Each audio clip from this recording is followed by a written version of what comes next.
Здравейте, приятели на Нова идея 1. Представяме ви още един завършен проект в село Равна гора. Тук имаме френски прозорец.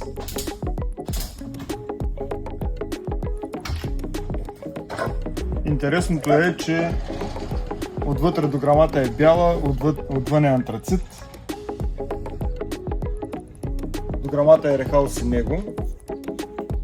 Имаме средна гума.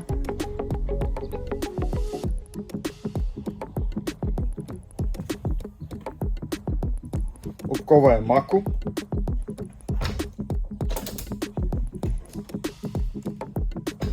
Отново сме заложили на троен стъклопакет с кастъкло отвътре, 4 сезона стъкло отвън и бяло по средата и разбира се топъл дистанционер.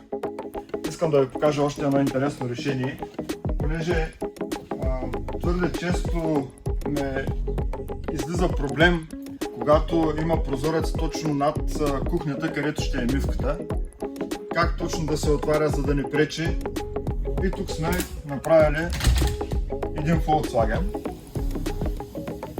И по този начин сме решили проблема.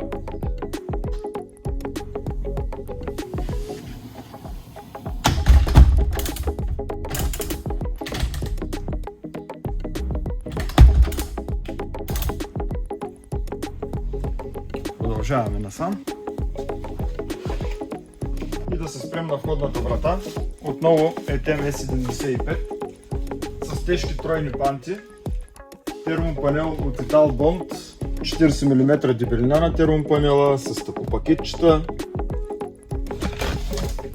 Триточково заключване. И този път сме се справили на обков мако. Заключване с куки. Ето може да видите.